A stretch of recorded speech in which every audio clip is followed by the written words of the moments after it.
we've put our reasons for doing this up. We have links for the pot war refugees if you want to learn more about them and the out-of-the-closet activism they've been doing.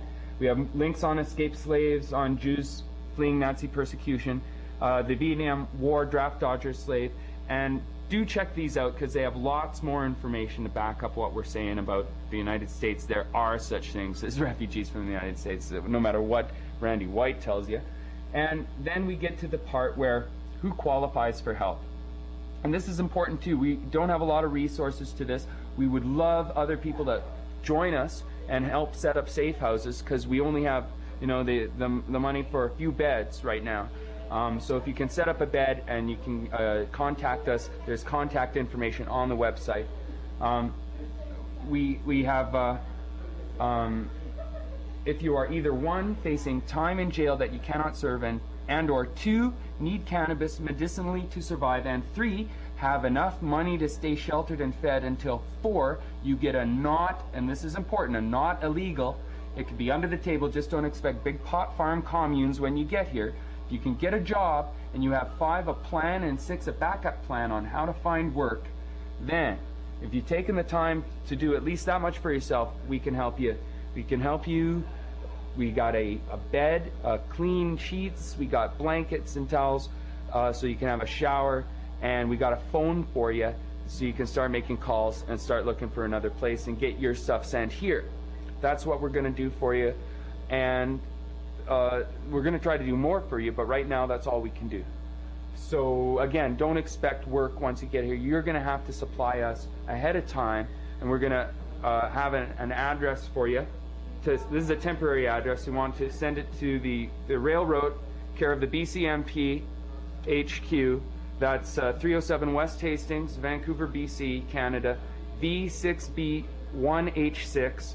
And we want you to send us at least some indication of the legitimacy of your medical condition, and or at least some indication of the legitimacy of your legal plight, and especially have a resume ready. So you're going to need to basically find some sort of way to feed yourself once you get here. And there are under the table jobs. There's organic farms, woofers, I guess you could work on, but you're going to have to do a lot of this research yourself and come up with a plan, because again, we only have a limited abilities here. And like Mark Emery said, you've got to have some wherewithal. You've got to have some sort of 3 or 4 months rent so that you can have time to find a job.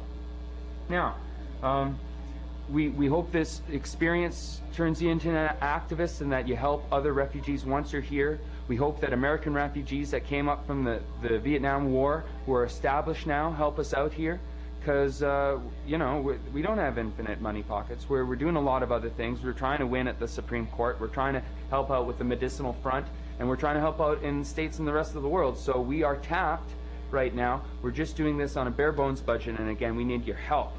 So if you can help us in any way, send cash to Mark Emery, say it's for the Underground Railway thing, buy seeds for Mark Emery, and help us open up safe houses here in Canada if you can. Even a bed and clean sheets, and allowing someone to crash for 2 weeks is so important. So that's who qualifies. Please read that carefully before you send us any information, you email us or mail us anything. And then we have a section on getting across with some pretty fancy quotes there. I like this one most. Boundary, noun. In politics, the imaginary line between two nations, separating the imaginary rights of one from the imaginary rights of the other.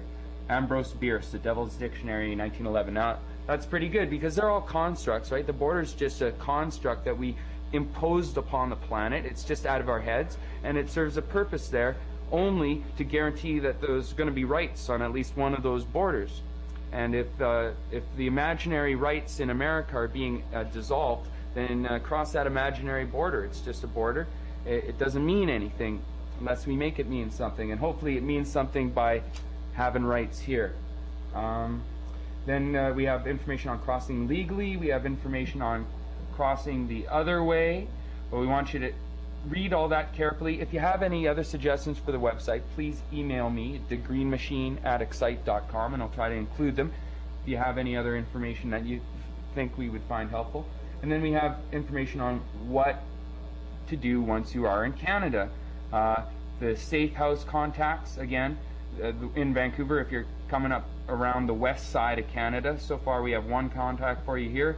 That's my email address, degreenmachine@excite.com. I'll try to keep that open and available. Again, very important, don't tell us the date or place of your crossing. The net is not secure. Just request a contact phone number from us a week or so before you cross, commit it to memory, and then destroy it. Don't use it till you are across.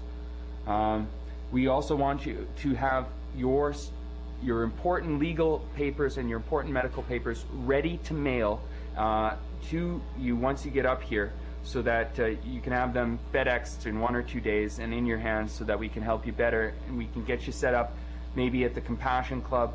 We're going to try to get that going. There is a waiting list for that, but again, this is Vancouver. By golly, if we can't get some good medical grade cannabis here in this city, where can you get it? So we're going to try to take care of your medical necessity needs if you have them. And if you're on the east instead of the west, we also found this website, which is involved in helping refugees up into the United States for a number of reasons. Please check them out.